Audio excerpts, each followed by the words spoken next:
¿Qué tal? Buen día. Vamos a revisar este tema de mielopatías no traumáticas. Les recuerdo, soy el doctor Jonathan Rubalcaba Ortega, soy médico radiólogo y nuevamente agradecido con la Sociedad del Centro Médico Nacional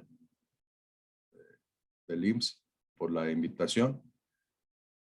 Y dentro de esta plática vamos a tener los siguientes objetivos: en conocer las definiciones con respecto a la médula espinal en forma general, reconocer los patrones de alteración medular por resonancia magnética, presentar las principales patologías y diferencias por imagen de algunas de ellas. Recordemos que la médula espinal se extiende desde el bulbo raquídeo hasta las raíces de la caudequina, comunica al cerebro con las raíces periféricas y está contenida por la columna vertebral o por el propio conducto raquídeo. Deriva del ectodermo y termina habitualmente en el recién nacido a nivel de L3 y en los adultos comúnmente el cono medular termina a nivel de L1-L2.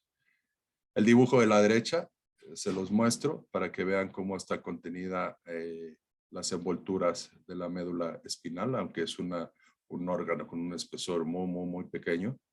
Vean cómo tenemos una parte posterior, la sustancia blanca, comúnmente a la periferia, la sustancia gris en la porción central, la famosa forma DH, los haces de las raíces anteriores, que son las motoras, los haces de las raíces posteriores, que son las vías sensitivas, cómo se juntan, comúnmente recuerden, a nivel del foramen en el ganglio espinal, está recubierta por la aracnoides, la pía madre y posteriormente la dura madre.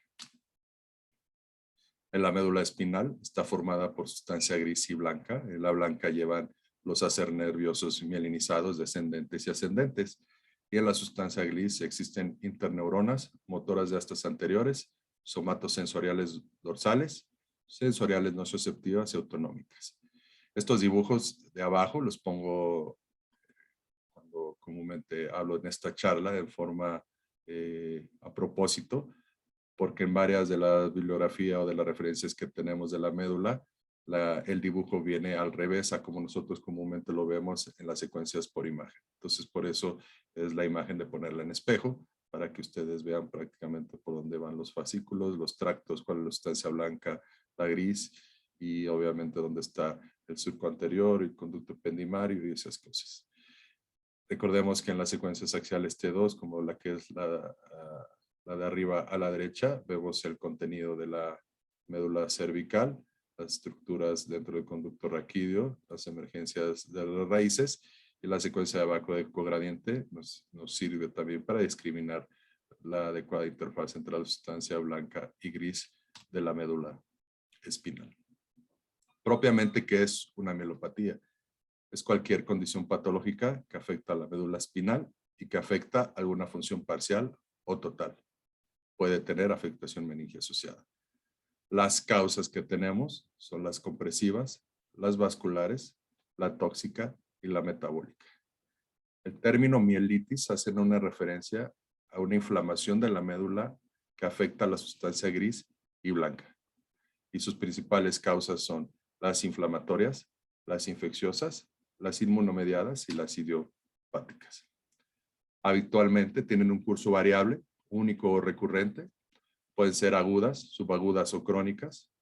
Y con respecto a la extensión, tenemos mielitis longitudinalmente o mielitis extensa, que va a documentarse cuando se extiende por más allá de 3 cuerpos vertebrales. Y cuando hablamos de mielitis transversa, existe inflamación en ambos lados de la médula en el plano axial. ¿Cuál es la técnica habitual que tenemos para la resonancia magnética de columna? Pues es la forma habitual, obviamente para valorar la médula espinal. Necesitamos las secuencias T2 STIR, como ya lo comenté en algún momento, las secuencias axiales para discriminar mejor la sustancia gris y blanca y algunas lesiones y obviamente descartar algún componente hemático. El medio de contraste se tiene que valorar, así como la angioresonancia y la secuencia funcional de difusión también nos puede funcionar y en algún momento puede establecerse hasta donde es posible algunas secuencias funcionales de tractografía para poder discriminar algunas de las patologías.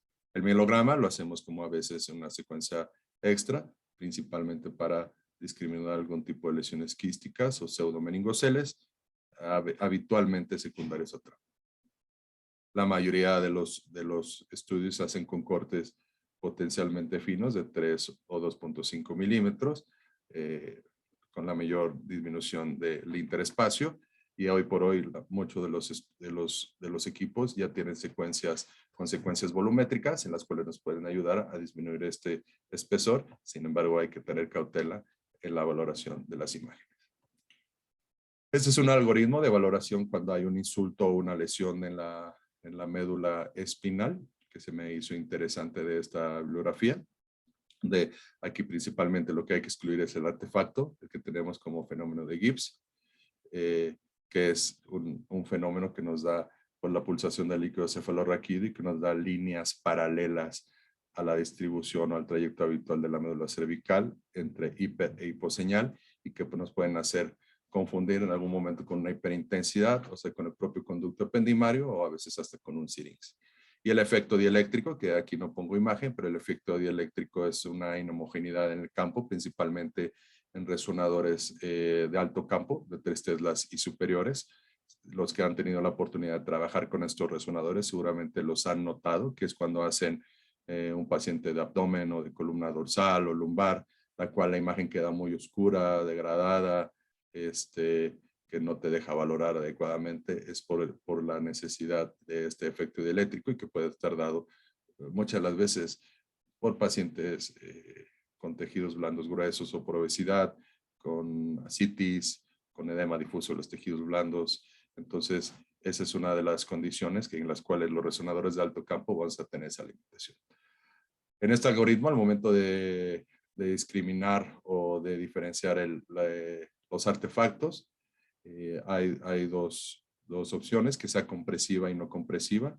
La compresiva son las etiologías habituales. La no compresiva, después de la evaluación clínica, puede ser aguda o no aguda. La aguda, los síntomas clínicos de mielopatía van arriba de 4 horas hasta semanas. Y la no aguda puede ser más o menos expansiva, entonces podríamos determinar algún componente de desmielinización, de infarto o infección. Y la no aguda puede ser expansiva, que propiamente serían tumores, y las no expansivas, que pueden ser degenerativas, inflamatorias, inmunomediadas, por HIV y obviamente otras. Vamos a empezar con la mielopatía compresiva, que es la que más comúnmente vemos, y esta está principalmente dada por mielopatías compresivas espondilóticas, por secundarias a causas de degeneración discal, a componentes posteriores, obviamente a infecciones, a tumores. Esta mielopatía es también una causa, puede ser aguda o crónica, principalmente en adultos. Se caracteriza por un aumento fusiforme o focal de la señal en secuencias T2, en ocasiones extensas que se pueden confundir con otras causas. Esta es una de las limitaciones cuando la mielopatía compresiva, principalmente degenerativa, tiene una mielopatía más o menos extensa a la lesión. Tienden a buscarle la causa inflamatoria primero o otras causas y entonces empiezan a retrasar la atención para que haya menor disminución de las secuelas. ¿Qué es lo que va a ocasionar cuando pasa esto? Va a haber una mielomalacia, gliosis residual, y se caracteriza por un daño por tensión de edema vascular o inflamación, o por desmielinación o cambios vasculares mielopáticos. Se ha descrito que tras la cirugía de la mielopatía compresiva se propone la hipótesis que el edema medular o isquemia podría ser reversible. Sin embargo, a veces la clínica no es así. El aumento de la señal en T2 puede o no incidir en el pronóstico o en la recuperación. En esta referencia nos proponen una clasificación en 4 tipos, desde el 0 hasta el 3, de la presentación de la mielopatía compresiva, en el cual el tipo 0 es prácticamente normal, pero a lo mejor tiene síntomas. En el tipo 1 es una presentación más central, aunque difusa. En el tipo 2 y 3 es el famoso ya signo de los ojos de serpiente en las porciones centrales, una más extensa que la otra. Y en el ejemplo del lado izquierdo vemos cómo existe un comportamiento mecánico degenerativo, tanto del arco anterior como posterior, con complejo osteodiscal, engrosamiento de ligamentos amarillos que favorecen la estenosis central del conducto raquídeo y los cambios por mielopatía compresiva de predominio central y hacia dorsal. Vean este ejemplo también de este paciente, como tenemos una herniación en C3, C4, importante engrosamiento del ligamento amarillo. También tenemos hipertrofia facetaria y un cartrosis. Esto favorece la compresión del mismo. Y vean cómo en algún momento la médula es la que sufre teniendo este edema en forma generalizada. Este paciente, con respecto al otro, tiene una mielopatía más extensa y es lo que les comentaba, que algunas de las ocasiones por querer discriminar otra etiología inflamatoria se puede retrasar el tratamiento de estos pacientes, donde tenemos la estrechez súper importante C3, C4, igualmente por componente degenerativo discal trósico anterior y posterior, pero vean cómo en este paciente sí está adelgazado prácticamente ya la médula. Eso habla de un patrón crónico de la misma y en el cual potencialmente tanto los cambios por imagen y la clínica ya no van a ser como esto. Esta es la mielomalacia de ese mismo paciente que quedó. Obviamente la estenosis del conducto raquídeo C3, C4 prácticamente desapareció. Hicieron un abordaje dorsal por laminectomía amplia, pero vean cómo el cordón medular persistió adelgazado y con las zonas de mielopatía bien referidas, las porciones centrales, en lo valorado de la lesión medular. Otra causa de mielopatía compresiva es el mieloma múltiple. Vean cómo existe lesiones infiltrativas tanto del arco anterior o posterior en un segmento de la columna dorsal alta. Está fracturado el cuerpo vertebral, existe componente infiltrativo tanto del arco anterior como posterior, así como perivertebral, que se extiende a la región peridural y que oblitora los forámenes y obviamente hace una estenosis concéntrica del conducto raquídeo y del saco dural, lo que favorece compresión sobre la médula espinal.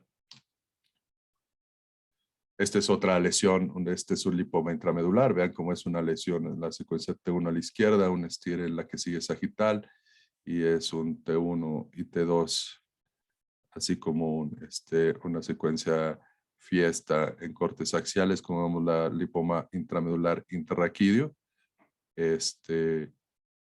prácticamente que favorece clínica de lesión medular y obviamente algunas zonas de edema intramedular asociadas por la presencia de la lesión tumoral. Como ya sabemos, en el componente infiltrativo tumoral también tenemos las metástasis, donde tenemos una paciente con antecedentes de cáncer de mama. Vean cómo hay múltiples lesiones infiltrativas del arco anterior, del posterior, de los tejidos blandos paravertebrales, y en esta también tiene una lesión metastásica intramedular, la cual es un muy bajo porcentaje que presenten lesiones metastásicas a este nivel, principalmente de cáncer de mama, de pulmón y de otros primarios, pero vean cómo la mielopatía compresiva, aparte de tener una lesión intramedular, la mielopatía compresiva que condiciona en la región dorsal alta por el componente infiltrativo óseo y peridural es importante y lo que favorece automáticamente los signos de mielopatía compresiva. En forma general, recordando nada más los tumores primarios intramedulares, el ependimoma. Recuerden que el ependimoma tiende a tener más afección o predilección por el cono medular. Es una lesión cavitada que habitualmente es central y que tiende a tener hemorragia en su interior y que se puede asociar a un CIRIS a este nivel. El reforzamiento tiende a ser heterogéneo, pero que sí en forma intensa. Entonces, estas lesiones de ependimoma, a diferencia con el astrocitoma, que es el que sigue, el astrocitoma comúnmente se presenta más en niños, no tiende a tener tanta sangre, se puede presentar también con cavitación y con edema de la médula, como lo presenta en este paciente.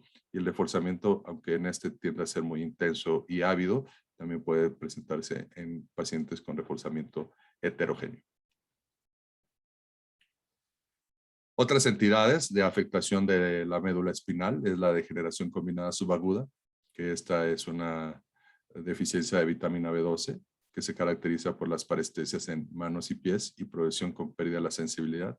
Habitualmente se puede presentar a partir de los 40 años y especialmente después de los 60. Están asociadas a enfermedades como la anemia perniciosa, el Crohn y la itis terminal, obviamente por la alteración en el metabolismo y absorción de las vitaminas. Y la característica principal de presentación por imagen es la hiperintensidad en T2 de los cordones posteriores o el signo de V invertida. Este es un paciente que teníamos con VIH en el instituto, donde vemos que tenía cuadro clínico de mielopatía. Y vean cómo en las secuencias sagitales T2 y STIR prácticamente es imperceptible. Tenemos que hacer muy cautos en revisión de estas imágenes. En el STIR se ve un poquito mejor definida esa hiperintensidad. Y cuando vemos los cortes axiales, vean cómo se observa la hiperintensidad de forma triangular o de V invertida, la cual se ve mejor aquí en los cordones posteriores en este mismo paciente. Este es otro paciente. Vean cómo tenemos la hiperintensidad del cordón medular en la transición dorsal baja y hasta el cono. Esta es la imagen axial. Vean cómo hay hiperintensidad un poco más difusa, aunque tiende a tener una morfología triangular o invertida. Y vean cómo el control a 6 meses, reponiendo lo que necesitaba de lo carencial, desapareció prácticamente la lesión medular y obviamente la clínica del paciente. Esta es otra similar. Vean cómo hay una hiperintensidad en la porción posterior del cordón medular en la transición cérvico-dorsal e igualmente cómo es el comportamiento por imagen en las secuencias axiales para que nosotros podamos documentar en algún momento que es una degeneración combinada subacura. Este dibujo está muy interesante y me gusta mucho porque hace referencia a cómo podemos encontrar los patrones de presentación de las lesiones medulares en los planos axiales y obviamente en la longitud con respecto a la esclerosis múltiple, a la encefalomielitis aguda diseminada, a los desórdenes del espectro de la neuromielitis óptica y obviamente una propia mielitis transversa. Entonces vean cómo las lesiones de la esclerosis múltiple, como ya sabemos, van a ser más posteriores, laterales, más difusas, difuminadas y tienen una mielitis o son de segmento corto, menor a tres segmentos vertebrales. Las otras 3 tienden a tener una mielopatía extensa y vean cómo el ADEM tiende a tener lesiones más de aspecto tumefacto, pseudotumefacto, pseudotumorales en el cordón medular y que pueden afectar las dos partes. El trastorno de la neuromielitis óptica se describe que pueden llegar a tener un trastorno a menos de 2/3 o más del espesor de la médula espinal y obviamente la mielitis transversa, el concepto pues obviamente lleva como tal el involucro de los ambos lados de la hemimédula. La esclerosis múltiple, como ya sabemos, está para dar varias pláticas. Vamos a verla de forma general, que es una enfermedad inflamatoria crónica, desmielinizante del sistema nervioso central, recidivante, predomina en mujeres, es de edad variable y el 90% de los casos se asocia a lesión cerebral en la región del cráneo.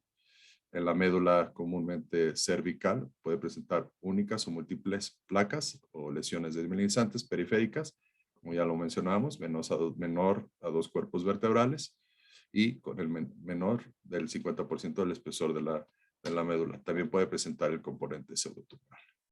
Esta es una paciente ya diagnosticada clínicamente y laboratorialmente con esclerosis múltiple. Vean cómo en la imagen de la secuencia T2 a la izquierda vemos alguna lesión aquí en el bulbo raquídeo, alguna lesión a nivel de la columna cervical. Esta potencialmente en algún momento se puede confundir hasta con una lesión secundaria a lo que les comentaba, a una mielopatía compresiva, espondilótica y degenerativa.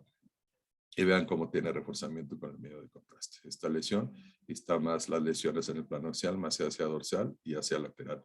Algunas plaquitas aisladas, principalmente en la médula dorsal. Este es el patrón típico habitual de la esclerosis múltiple. Ya saben, lesiones de comportamiento desmielinizante, periventriculares y yuxtacorticales que afectan el cuerpo calloso, la transición calloso marginal, algunas de ellas perpendiculares al eje mayor de los ventrículos laterales. Se tienden a tener un reforzamiento puntiforme nodular o en anillo incompleto con el medio de contraste. tienden a tener hoyos negros, que esta es una característica diferencial de la encefalomielitis aguda diseminada, comúnmente la cronicidad o secuela de los hoyos negros de la esclerosis múltiple. Y vean cómo en la columna vertebral tiene múltiples lesiones desmineralizantes de extensión corta, con reforzamiento nodular con el medio de contraste, en la columna cervical, con la médula cervical, y en la voladora de la médula dorsal baja y cono, con reforzamiento. Esto quiere decir que este paciente tiene una esclerosis múltiple que se diseminó y con datos de actividad aguda. Neurolaminolitis óptica. Recuerden que esta es una entidad, un desorden que ya se categorizó en un espectro. Tiene una presentación concomitante de neuritis óptica y mielitis. Habitualmente, en algunos reportes se ha descrito que puede ser, la neuritis óptica puede ser bilateral o se han descrito unilateral, y que en algunas ocasiones la neuritis óptica no precede a la mielitis y que posteriormente puede presentarse la mielitis y posterior la neuritis óptica. Como tal, es una enfermedad desmielinizante del sistema neurocentral inmune. Va a afectar, como ya lo dijimos, la médula y los nervios ópticos, y vamos a tener antígenos específicos del IgG de la NMO contra la coporina 4. Va a predominar en mujeres, y los criterios que vamos a tener en forma general es mielitis más neuritis óptica, lesiones medulares centrales, más de segmentos vertebrales, es un segmento largo, aunque también están descritos segmentos cortos. La resonancia magnética de cráneo debe tener ausencia de criterios para esclerosis múltiple, obviamente la presencia de los marcadores inmunomediados para determinar esto, y que habitualmente no tienen bandas oligoclonales.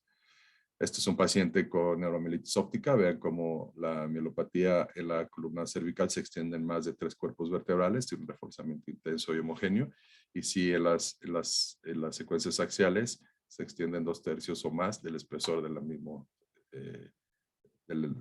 misma médula, y con el reforzamiento y con el contraste de un reforzamiento lineal o tipo en parches cuando es en forma generalizada. La secuencia de la derecha la ponemos solamente para confirmar que no haya lesiones o con criterios para esclerosis múltiple. Otro paciente con NMO, vean, ya diagnosticados, vean cómo las lesiones son extensas, pseudoexpansivas, las cuales involucran más de 2/3 del espesor de la médula, y con algunas lesiones aisladas en la médula dorsal. Y vean cómo la secuencia de paranervios ópticos se observa hiperintensidad de ambos, que nos hace determinar, favorecido con la clínica, la presencia de neuritis óptica bilateral. Esta es una NMO, una femenina de 18 años. Vean cómo el patrón de hiperintensidad o de lesión intramedular es difuso. Igualmente, esta tiende a tener más la lesión central y anterior, pero sí en más de 2/3 de la presencia de la lesión en el plano axial. Y vean cómo el reforzamiento con el medio de contraste tiende a ser enfarche, sugestivo de una enfermedad obviamente desmielinizante. Este es otro dibujo como para que se queden con la importancia de cómo se puede presentar estos espectros, tanto el espectro de la neuromielitis óptica, el espectro de la enfermedad de la IgG anti-MOC y la esclerosis múltiple. Vean cómo se pueden describir que predominan, aunque muchos de ellos no son patognomónicos, pueden predominar la presencia de la lesión en el nervio óptico, en el segmento intraorbitario dorsal, intracanalicular y quiasma y cintillas en la NMO, el anti-MOC puramente en el segmento intraorbitario y en el retiniano, y en la esclerosis múltiple habitualmente puede llegar a tener solamente la afectación unilateral. Vean cómo en el espesor de la médula podemos tener las lesiones en la porción central y laterales en más de 2/3, tanto en NMO y anti-MOC, y en la esclerosis múltiple pues son lesiones más focales y periféricas. En el cerebro sí está bien documentada que la NMO ya presenta lesiones en la adyacente a los ventrículos laterales, al área postrema y al tegmen, y obviamente también en algún momento en la sustancia blanca periventricular a este nivel y en los ganglios basales. el Antimoc también en el tallo cerebral, en el pedúnculo cerebeloso medio, en los ganglios basales y las de esclerosis múltiple que ya todos las conocemos de forma habitual. Continuamos con la encefalomielitis aguda diseminada, que es una respuesta inflamatoria a infección viral o vacunación previa, como ya lo mencionamos. Tiene síntomas neurológicos de 5 a 14 días después. Tiene un curso monofásico. Está caracterizada por una desmielinización del sistema nervioso central, favorecida o detonada por un complejo inmune. Afecta a la sustancia blanca, la gris y el cordón medular. Y las lesiones y el comportamiento de las lesiones son lesiones de desmielinización y remielinización posterior, lo cual nos va a dar a que sea reversible las lesiones y algunas de ellas que dejen secuela. El principal diagnóstico diferencial, como ya sabemos, va a ser la esclerosis múltiple y hoy por hoy también algunas de las encefalitis autoinmunes. Este paciente tiene una lesión medular, tanto cervical como dorsal, y también en el cerebro, en el pedúnculo cerebeloso medio e insulares, y tiene algunas con reforzamiento aquí en los nervios craneales, principalmente en el nervio quinto. Aquí, perdón, se me avanzó. Este es otro paciente con una encefalomielitis aguda diseminada. Vean cómo son las lesiones nodulares o pseudonodulares que tienen un patrón como en capa. Estas capas comúnmente hacen que haya el efecto que comentamos de desmielinización, remielinización, y lo que hace es que algunas de ellas ya se están remielinizando y otras se están desmielinizando. Por eso nos dan el aspecto de pseudotumorales o pseudonodulares, y la mayoría de ellas no presentan reforzamiento con el medio de contraste. Cuando este paciente automáticamente ya vino a su estudio de control posterior y se documentó o se trató lo que potencialmente lo pudo haber detonado, ya estas son la resolución de las lesiones prácticamente en forma subtotal, y ver qué secuelas va a dejar al menos por imagen y ver qué secuelas va a dejar al menos clínicamente. Otra entidad que nos puede ayudar a favorecer mielopatía o aracnoiditis, obviamente son las micobacterias por TB. Vean cómo aquí hay lesiones con reforzamiento nodular heterogéneo y de aspecto granulomatoso en el espacio subaracnoideo, tanto de la región intracraneal como intraespinal. Como esto nos favorece la aracnoiditis o el edema de la médula espinal en la región dorsal baja y a nivel del cono medular. Vean en la secuencia axial del lado izquierdo cómo ocupa todo el espesor del espacio subdural o subaracnoideo, y que prácticamente está súper pegado o en la forma de un plastroncillo ahí al ladito de la médula, y que esto va a favorecer obviamente una lesión medular secundaria. En la isquemia medular, ya viendo las causas vasculares, tiene una presentación clínica que depende de la localización y extensión. Habitualmente tiene una presentación abrupta o dentro de las 24 a las 72 horas. Las principales causas son enfermedades ateromatosas, aneurismas, disecciones, malformaciones vasculares espinales, hipotensión, y hasta están descritas mielopatías secundarias a buceo. En niños, malformaciones cardíacas y trauma. Recordemos que la vascularidad medular está dada por la arteria espinal anterior, la arteria espinal posterolateral y la arteria radicular magna o de Adam-Kewix. Esta es muy difícil de reconocer por su amplia variabilidad en su origen, que puede ir desde T7, T8 hasta L1 y L2. Entonces, en algún momento cuando nos piden que nosotros valoremos esta arteria, sí es dificultoso y debemos tener en algún momento bien hecho el estudio para poder valorar o por lo menos buscar e intentar verla en los estudios que hagamos, ya sea de angioresonancia o de angiotac principalmente, y posteriormente de angiografía por sustracción digital. Y recordemos que el drenaje venoso tiene un componente intrínseco y extrínseco. Este es un ejemplo de la literatura, donde vemos que hay una trombosis aortoilíaca desde la región infrarrenal. Y aquí como nos hacen notar la presencia de la arteria de Adam-Kewix en esta angioresonancia, que se ve muy bien, y aquí prácticamente debe tener clínica, pero todavía no representa ninguna lesión medular evidente. En este paciente vemos como las secuencias de difusión son las que nos ayudan a discriminar alguna lesión vascular. Sin embargo, también en algunas de las ocasiones estas mismas secuencias se pueden ver en las enfermedades inflamatorias. Por eso hay que discriminar muy bien las entidades clínicas para la cual nosotros debemos conocer para poder discriminar esto. Aquí sí hay lesión ya medular cercana al cono. Vean cómo la lesión comúnmente tiende a ser central, anterior y posterior, pero la lesión vascular tiende a ser así, tanto central, tanto anterior como periférica o posterior y periférica. Esto obviamente es secundario y importante ateromatosis.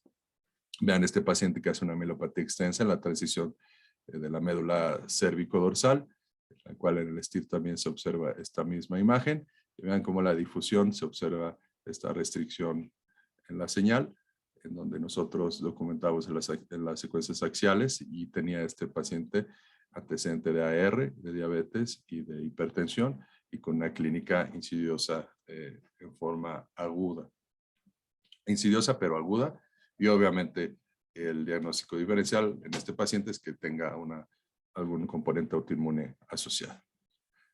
Las mielopatías extensas son las mielitis extensas, como ya lo hemos referido, van a ser en mayor de los 3 cuerpos vertebrales. Se pueden estar asociadas a enfermedades que ya están establecidas como el lupus, el Sjögren, la esclerodermia, el Behçet o el sarcoidosis. Y esto también nos favorece a que en algún momento los pacientes con estas enfermedades van a poder tener lesiones medulares extensas.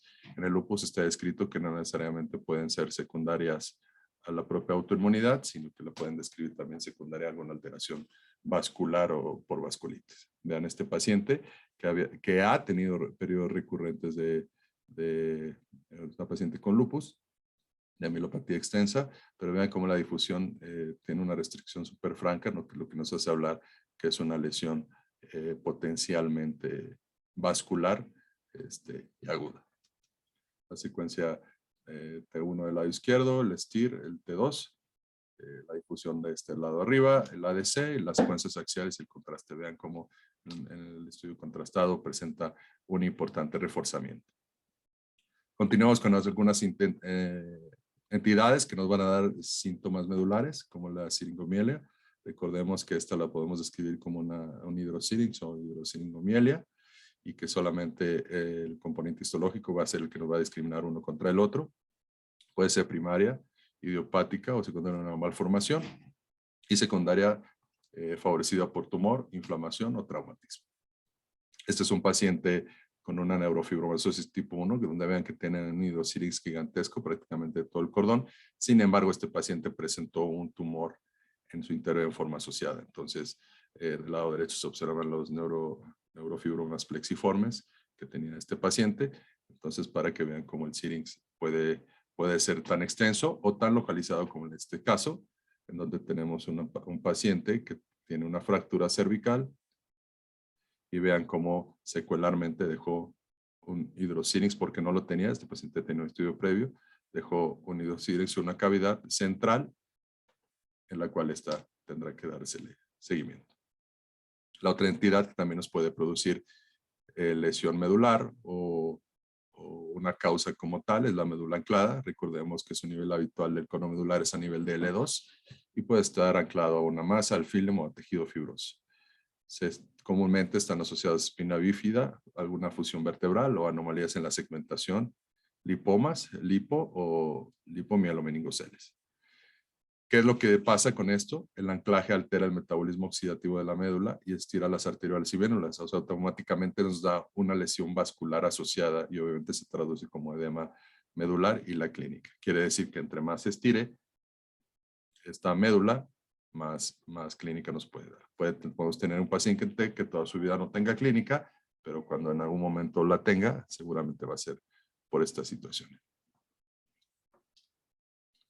Está asociado, este es su contorno anclado. Vean cómo el cono prácticamente llega hasta L4 o L5. Está asociado a un sírix a este nivel. Y este está anclado por un engrosamiento del filum terminal en la porción baja. Del lado izquierdo se observa la dilatación quística en esta misma región. Este es otro cordón anclado. Vean cómo hay un lipoma del filum terminal. Esta es una imagen característica del lipoma que se encuentra obviamente anclado a la transición sacra, pero que se trae consigo todo el cono medular y que prácticamente llega hasta L5. Otra de las alteraciones vasculares son las malformaciones arteriovenosas que nos pueden dar lesiones intramedulares. Vean cómo esta es una lesión, una malformación propia arteriovenosa, que son comunicaciones directas arteriovenosas y que habitualmente son congénitas y principalmente se observan en la médula cervical y dorsal. Vean cómo aquí hay una lesión intramedular, que en las secuencias T2 prácticamente se observa de forma heterogénea, pero que en el estudio contrastado se observa un patrón de estructuras vasculares ahí adyacentes, como las que se ve aquí. Entonces, aquí en la secuencia axial ya prácticamente tenía una lesión de tipo secuelar o con componente de hemosiderina a este nivel en la periferia, que nos sugiere el componente de un cavernoma intramedular. La fístula dural arteriovenosa, esta es importante reconocerla porque nos da una mielopatía comúnmente extensa. Estos pacientes tienen clínica ascendente. Habitualmente pueden tener una clínica como la que presenta también en Guillain-Barré, pero bueno, cuando tenemos este tipo de pacientes, este en especial solamente llegó con dolor. Se pidió la resonancia magnética dorsal y lumbar y se vio la mielopatía, y cuando hicimos el contrastado vimos aquí donde se nota muy bien el componente de las estructuras varicosas perimedulares que se comunican entre sí, y lo que favorece que haya ingurgitación de la sangre y obviamente que favorezca el edema de la médula, porque se está ingurgitando y no sale la sangre a donde debe irse.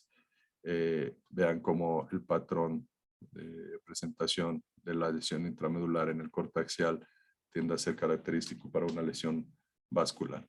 Este es otra fístula dural arteriovenosa, con obviamente un patrón anormal varicoso súper extenso y más evidente de localización perimedular.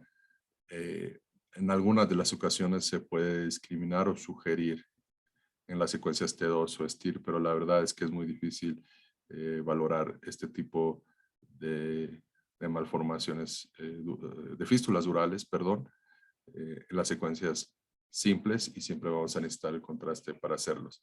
No hay que confundir, por favor, a veces en la región perimedular a nivel del cono existen prominencias de los vasos piales y que eso luego los confundimos con malformaciones vasculares.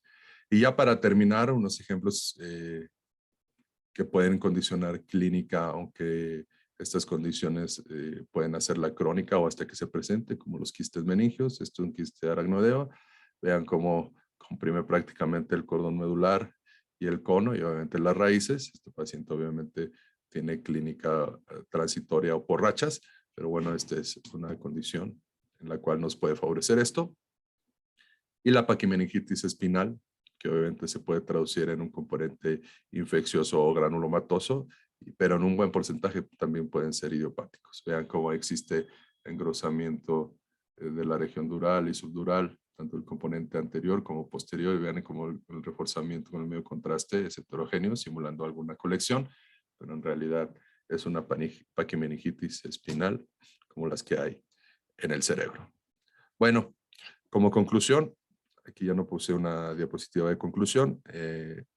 Es importante reconocer y aprender nuevamente todas las entidades que nos pueden llevar a tener una alteración en la médula espinal, saber las entidades clínicas que los puede favorecer, las entidades vasculares, las infecciosas y las que están inmunomediadas es importante. Y obviamente a veces lo más difícil de discriminar es los procesos inflamatorios contra los tumores. Entonces, es importante que en los servicios de radiología, a los que nos dedicamos a la neuroimagen o a la resonancia magnética, tengamos el conocimiento de estos temas y que nos adentremos a las lecturas de lo que va saliendo y que nos involucremos en la atención de los pacientes para que les demos un diagnóstico certero. Nuevamente agradezco la atención, espero que les haya servido de utilidad y cualquier cosa con gusto estamos para servirles. Muchas gracias.